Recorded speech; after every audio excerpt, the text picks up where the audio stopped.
کیا دنیا میں پھر سے لاک ڈاؤن لگنے والے ہیں؟ کیا دنیا پھر سے قرنطینہ اور پابندیوں میں گھرنے والی ہے؟ کیونکہ دنیا ابھی کرونا وائرس کی تباہ کاریوں کو بھولی نہیں تھی اور ہنٹا وائرس کا خوف ابھی ذہنوں سے مٹا نہیں تھا کہ عالمی افق پر ایک اور انتہائی خطرناک اور جان لیوا وائرس ایبولا نے دستک دے دی ہے۔ ایک ایسا وائرس جس کے پھیلنے کی رفتار اور ہلاکت خیزی نے دنیا کے سب سے بڑے طبی ادارے ورلڈ ہیلتھ آرگنائزیشن کو بھی ہلا کر رکھ دیا، جس کے بعد عالمی ادارہ صحت نے اس طوفان کے بعد باقاعدہ طور پر عالمی پبلک ہیلتھ ایمرجنسی کا اعلان کر دیا۔ مشرقی افریقہ کے جنگلات سے نکلنے والی یہ بیماری اب بین الاقوامی سرحدوں کو کیسے عبور کر رہی ہے؟ یہ وبا کیا ہے؟ یہ دنیا میں کس تیزی سے پھیل رہی ہے اور لوگ اس سے کیسے متاثر ہو رہے ہیں؟ اور سب سے اہم بات، اس سال حج پر جانے والے عازمین کے لیے سعودی حکومت نے کیا ہنگامی وارننگ اور سخت ترین اقدامات جاری کیے ہیں؟ اور کیوں کورونا کی طرح گورنمنٹس اس وائرس سے ہلاک ہونے والوں کی آخری رسومات میں شرکت کرنے سے روک رہی ہیں؟ چلیے جانتے ہیں۔ آپ دیکھ رہے ہیں 92 نیوز ڈیجیٹل اور میں ہوں آپ کے ساتھ وقاص فاروق۔ ناظرین، جمہوریہ کانگو اور یوگنڈا اس وقت ایبولا جیسے ہلاکت خیز وائرس کا گڑھ بن چکے ہیں، اور عالمی ادارہ صحت کے ڈائریکٹر جنرل ٹیڈروس ایڈھانوم نے ایک ہنگامی بیان جاری کرتے ہوئے تصدیق کی کہ یہ وبا اب قابو سے باہر ہو رہی ہے۔ اگر ہم اعداد و شمار پر نظر ڈالیں تو گراف تیزی سے اوپر جا رہا ہے۔ مشرقی کانگو میں اب تک ایبولا کے تقریباً 750 مشتبہ کیسز سامنے آ چکے اور اس موذی مرض سے اب تک 177 افراد ہلاک ہو چکے، جبکہ ابتدائی رپورٹس میں یہ تعداد 80 سے 88 تھی، جو اب دگنی ہو چکی۔ اور یوگنڈا کا دارالحکومت کمپالا بھی اس وبا کی زد میں آ چکا، جہاں کیسز کی تصدیق ہو چکی ہے اور ایک مریض دم بھی توڑ چکا ہے۔ WHO نے کانگو میں ایبولا کے خطرے کی سطح کو ہائی سے بڑھا کر ویری ہائی یعنی انتہائی شدید کر دیا، کیونکہ ماہرین کے مطابق زمین پر موجود کیسز کی حقیقی تعداد رپورٹ شدہ اعداد و شمار سے کہیں زیادہ ہے۔ لیبارٹریز ٹیسٹس میں مثبت کیسز کی شرح حد سے زیادہ دیکھی جا رہی ہے۔ ناظرین، اتنی ہولناکیاں دیکھنے کے بعد اب سوال یہ پیدا ہوتا ہے کہ یہ وائرس ماضی کے ایبولا سے مختلف اور زیادہ خطرناک کیوں ہے؟ WHO کے مطابق اس بار پھیلنے والا وائرس ایبولا کی ایک انتہائی نایاب قسم ہے، جسے بنڈی بوجیو وائرس ڈیزیز کہا جاتا ہے۔ اور اس وقت سب سے بڑا چیلنج یہ ہے کہ ماضی میں کانگو اور دیگر افریقی ممالک میں جب بھی ایبولا پھیلا تو وہ زائر اسٹین تھا، جس کے خلاف دنیا کے پاس ویکسینز اور کچھ علاج موجود تھے۔ لیکن اس بنڈی بوجیو وائرس کے خلاف اس وقت پوری دنیا میں کوئی منظور شدہ ویکسین یا مخصوص دوا دستیاب ہی نہیں۔ یہی وجہ ہے کہ عالمی برادری کے ہاتھ پاؤں پھول گئے۔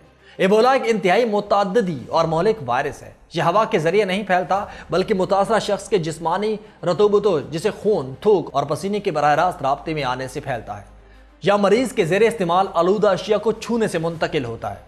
سب سے خطرناک بات یہ ہے کہ مریض کی لاش سے براہ راست رابطے کے ذریعے یہ وائرس سب سے زیادہ متحرک ہو جاتا ہے۔ اور اگر اس کی علامات کی بات کی جائے تو جب کوئی شخص اس کا شکار ہوتا ہے تو اس میں تیز بخار، شدید جسم درد، الٹی، قے اور اسہال جیسی علامات ظاہر ہوتی ہیں، جو دیکھتے ہی دیکھتے انسان کو موت کی منہ میں دھکیل دیتی ہیں۔ اس وقت یہ وائرس افریقہ میں پھیلا ہوا ہے، لیکن WHO کی ایڈوائزری نے پوری مسلم دنیا کو تشویش میں مبتلا کر دیا۔ یہ حج کا مقدس سیزن ہے، جہاں دنیا بھر سے لاکھوں مسلمان مکہ مکرمہ اور مدینہ منورہ پہنچ رہے ہیں۔ کل سے حج باقاعدہ شروع ہوگا۔ ایسے میں سعودی عرب کی پبلک ہیلتھ اتھارٹی واقعہ طور پر متحرک ہو گئی ہے۔ سعودی حکومت نے عازمین حج، مقامی شہریوں اور مقیم افراد کی صحت و سلامتی کو یقینی بنانے کے لیے ایبولا اور ہنٹا وائرس کی عالمی صورتحال کی دن رات نگرانی شروع کر دی۔ سعودی اتھارٹی نے مکہ اور مدینہ آنے والے راستوں پر سیکیورٹی اور طبی اسکریننگ کی دیوار کھڑی کر دی۔ جمہوریہ کانگو سے آنے والے مسافروں کے لیے انٹری ویزوں کا اجرا پہلے ہی بند تھا، لیکن اب سعودی حکومت نے احتیاطی تدابیر کا دائرہ بڑھاتے ہوئے کانگو کے تمام ہمسائے ممالک یعنی یوگنڈا، جنوبی سوڈان، روانڈا، برونڈی، تنزانیہ اور جمہوریہ کانگو سے آنے والے مسافروں پر بھی سخت ترین سفری ہدایات نافذ کر دی۔ عازمین حج کی سلامتی کے لیے ان کی رہائش گاہوں اور ہوٹلز پر روزانہ کی بنیاد پر وبائی امراض کی فعال نگرانی شروع کر دی گئی، تاکہ کسی بھی مشتبہ مریض کا فوری سراغ لگایا جا سکے۔ دوسری جانب سعودی عرب نے واضح کیا کہ جہاں ایبولا پر سخت ترین نظر ہے، وہیں کروز شپس میں سامنے آنے والے ہنٹا وائرس کا خطرہ فی الحال مملکت اور حج سیزن کے لیے انتہائی کم پایا گیا ہے۔ تاہم اس کا سراغ لگانے والا نظام بھی الرٹ ہے۔ اس وائرس کا خوف کس حد تک پھیل چکا ہے؟ پیرس سے امریکی شہر ڈیٹرائٹ جانے والی ایئر فرانس کی پرواز کو وسط فضا میں روک کر اس کا رخ کینیڈا کے شہر مونٹریال کی طرف موڑ دیا گیا، کیونکہ جمہوریہ کانگو سے تعلق رکھنے والا ایک مسافر پیرس ایئرپورٹ پر غلطی سے فلائٹ میں سوار ہو گیا تھا۔ چونکہ امریکہ نے ایبولا کے پیش نظر نئی سخت سفری پابندیاں عائد کر رکھی ہیں، اس لیے امریکی کسٹمز اینڈ بارڈر پروٹیکشن نے طیارے کو امریکی سرزمین پر اترنے ہی نہیں دیا۔ کینیڈا کے ٹروڈو انٹرنیشنل ایئرپورٹ پر قرنطینہ افسر نے مسافر کا طبی معائنہ کیا۔ اگرچہ مسافر صحت مند نکلا، اس میں علامات نہیں تھیں، لیکن امریکی پالیسی اتنی سخت ہو چکی ہے کہ اب کانگو یا متاثرہ افریقی خطوں سے آنے والے مخصوص مسافروں کو صرف اور صرف واشنگٹن کے ڈیلس انٹرنیشنل ایئرپورٹ پر اترنے کی اجازت ہے، جہاں ان کی خصوصی بایو اسکریننگ کی جاتی ہے۔ ادھر امریکی سینٹرز فار ڈیزیز کنٹرول نے اپنا ایمرجنسی ریسپانس سینٹر فعال کر دیا، کیونکہ کم از کم 6 امریکی شہری کانگو میں اس وائرس کا شکار ہو چکے ہیں، جنہیں جرمنی کے فوجی اڈے پر منتقل کرنے کی کوشش کی جا رہی ہے۔ ناظرین، اس وقت اس وبا کا مرکز کانگو کے صوبے اتوری میں، جہاں حالات اب صرف طبی نہیں رہے بلکہ امن و امان کی مسئلہ بن چکے ہیں۔ ایبولا کے پھیلاؤ کو روکنے کے لیے صوبائی حکومت نے روایتی تدفین اور مردوں کے آخری دیدار پر مکمل پابندی عائد کر دی۔ طبی ماہرین کے مطابق ایبولا کا مریض جب مرتا ہے تو اس کی لاش میں وائرس سب سے زیادہ متحرک ہوتا ہے۔ غسل دینے، لاش اٹھانے یا دیگر رسمیں ادا کرنے سے یہ وائرس پوری بستی میں پھیل جاتا ہے۔ International Federation of Red Cross کے ماہر لورا آرچر کے مطابق اس موجودہ وبا کا پہلا بڑا پھیلاؤ قصبے مونگ بوالو میں اس وقت ہوا جب ایک جنازے کے دوران سوگواران نے لاش کو چھو لیا تھا، لیکن وہاں کی گراؤنڈ ریالٹی انتہائی تلخ ہے۔ حال ہی میں ایک مقامی فٹ بالر کی موت ایبولا سے ہوئی تو اہل خانہ نے یہ ماننے سے انکار کر دیا کہ یہ موت وائرس سے ہوئی۔ انہوں نے اسپتال سے لاش زبردستی چھیننے کی کوشش کی، جس پر عوام اور پولیس کے درمیان خون ریز جھڑپیں ہوئیں۔ WHO کے ریجنل ڈائریکٹر محمد یعقوب جنابی کے مطابق اس وقت وائرس کے ساتھ ساتھ غلط معلومات کی ایک اور بڑی وبا پھیلی ہوئی ہے۔ لوگ بیماری کو ماننے سے انکار کر رہے ہیں اور یہی وائرس کے پھیلنے کی سب سے بڑی وجہ ہے۔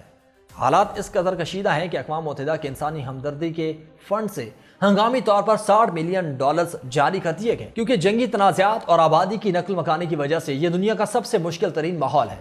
اس لیے اس وبا کو یہیں روکنا ہوگا، ورنہ دنیا بڑی مصیبت میں پھنس جائے گی۔ جبکہ روانڈا نے تو اپنی سرحدیں سیل کر کے کانگو سے آنے والوں کے لیے 30 دن کا قرنطینہ لازم کر دیا ہے، یعنی دنیا کورونا سے بھی شدید وبا کے خطرے سے دوچار ہے۔ یہ صورتحال واقعی تشویشناک ہے۔ ایک طرف بنڈی بوجیو وائرس کا بے لگام پھیلاؤ، دوسری جانب ویکسین کا عدم موجود ہونا، اور اس کے ساتھ ہی بین الاقوامی سفر اور حج جیسے بڑے اجتماعات۔ اگرچہ WHO نے فی الحال سرحدیں مکمل بند کرنے یا تجارتی پابندیاں لگانے سے گریز کا مشورہ دیا، لیکن سعودی عرب، امریکہ، کینیڈا اور روانڈا جیسے ممالک کے اقدامات بتا رہے ہیں کہ دنیا اب کسی قسم کا رسک لینے کو تیار نہیں ہے۔